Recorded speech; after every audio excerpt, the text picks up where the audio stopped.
Recently, several media outlets have cited information from TD Spare stating that, based on classified documents they obtained, if the ongoing standoff between the West and Russia escalates in the near future, an estimated 800,000 soldiers and 200,000 armored vehicles from NATO will be mobilized to the east.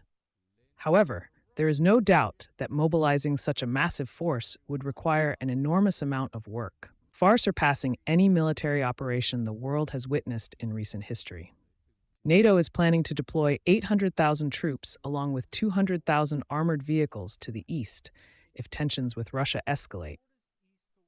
However, this presents enormous logistical challenges. The key element of the plan involves 5 land corridors, each starting from a seaport where U.S. transport ships will dock, bringing forces to join European allies before advancing to the front. The northern route begins at the port of Narvik, Norway, passing through Sweden and heading toward the Russian-Finnish border. On April 24, 2024, the U.S. deployed 200 vehicles and 300 containers to Narvik to participate in NATO's Immediate Response 2024 exercise. Norway has become a transit hub for Allied forces advancing into Sweden and Finland, helping NATO gain proximity to the Russian border. However, this route spans more than 1,000 kilometers from Narvik to the Russian-Finnish border, requiring up to 13 hours of driving. Additionally, limited space at the port could hinder the deployment of heavy equipment. Further south, the Netherlands-Germany-Poland corridor begins at the port of Rotterdam, where U.S. weapons and armored vehicles are transported by rail directly to Poland's eastern border. Without trains, tanks would have to travel by road for 1,200 kilometers, consuming fuel and wearing down equipment before reaching the battlefield. According to Der Spiegel, Poland's A2 highway, which runs from the German-Polish border to the Polish-Belarusian border, will play a crucial role in deploying NATO forces to the east. This is the shortest route connecting east and west. However, the biggest vulnerability of the A2 is that several bridges along the route could become targets for Russian missiles if war breaks out, disrupting NATO's efforts to move troops. Therefore, NATO has prepared alternative routes, including temporary bridges. At the same time, Poland has quietly reinforced bridges along the A2 to withstand the weight of M1 Abrams tanks, which weigh around 70 tons. Another sign of this plan is the change in the European transportation network. At the end of 2023, the U.S. Agency for International Development, USAID, invested $225 million to build 75 kilometers of European-gauge railway tracks, connecting a terminal near the city of Łódź, Poland, to Mościska, near the Ukrainian border. Although the official purpose is to help Ukraine export agricultural products, analysts believe this is a way to enhance the rapid transfer of weapons to Ukraine. Additionally, NATO is planning 2 other transport routes, one from Italian ports through Slovenia, Croatia, and Hungary, and another from Turkey through Bulgaria and Romania. Having multiple routes ensures flexibility and the ability to maneuver military forces under any circumstances. In the past, armies were often concentrated at a few large bases for easier management. However, with the emergence of new military doctrines focused on wide-scale deployment, NATO has changed its strategy. Instead of concentrating at large bases that are vulnerable to missile strikes, NATO now emphasizes the dispersal of smaller units. This explains why NATO spent $2.7 billion to expand Air Base 57 in Romania, making it the most important base near Ukraine. The base will be equipped with additional runways for fighter jets and C-17 transport aircraft, as well as expanded to accommodate up to 10,000 personnel. The infrastructure preparations for NATO in Europe are largely complete, and the U.S. has also planned its involvement.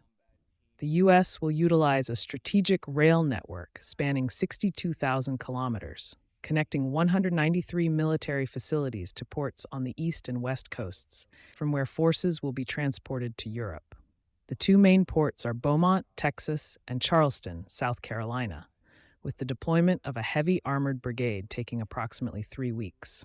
Troops and equipment will be transported by naval ships or civilian vessels that are requisitioned. 5 large ro-ro ships alone can transport 20,000 troops and 6,500 armored vehicles to Europe within 3 to 6 months. However, this is just the beginning. Logistical challenges remain the greatest hurdle. To accelerate deployment, NATO has reached agreements among member states, eliminating most paperwork to allow easier movement of troops across borders. Accommodating hundreds of thousands of soldiers is also a crucial issue.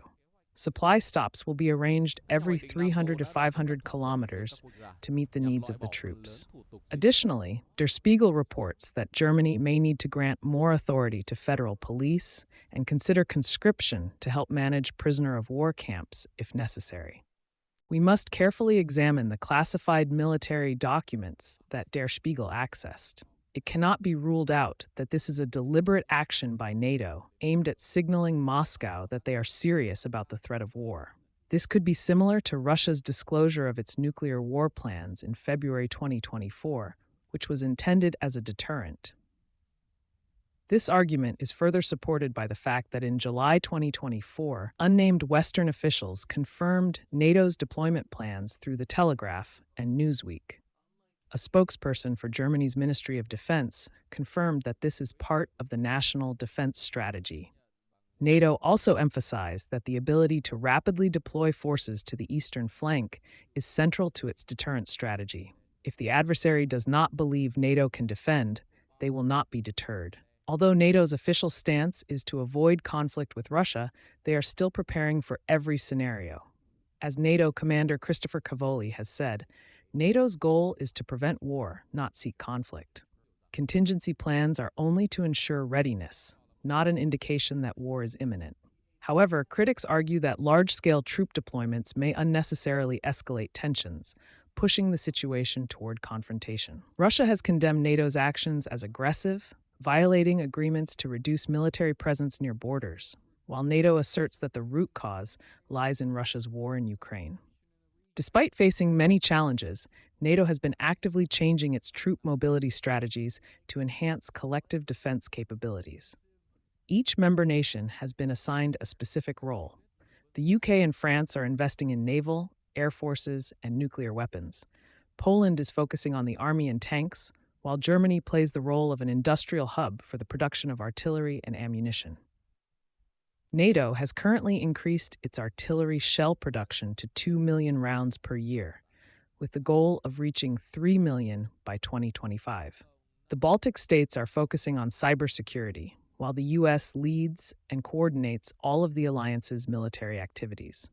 This division of responsibilities, which on the surface seems reasonable, allows countries to leverage their financial and technological strengths.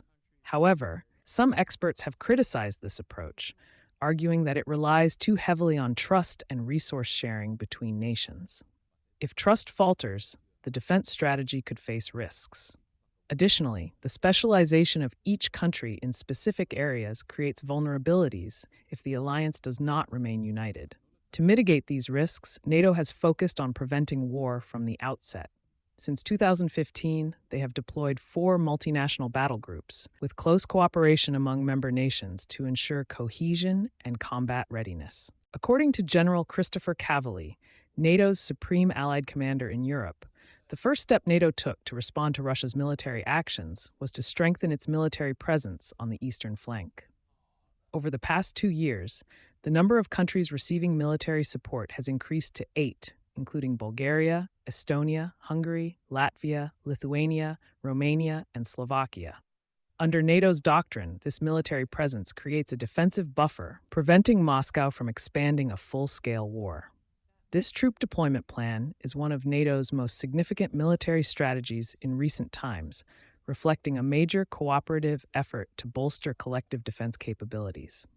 While it serves as a strong deterrent and reassures Eastern member states, the plan faces many challenges in terms of feasibility, as it depends on political will, financial resources, and logistical coordination between nations. NATO must balance its security needs with its relationship with Moscow to avoid provoking a full-scale conflict that could have devastating global consequences. So is NATO's plan to mobilize 800,000 troops feasible? And if war with Russia breaks out, how will the Kremlin respond? Share your thoughts in the comments below. Don't forget to hit subscribe and follow for more exciting videos. Goodbye, and see you next time.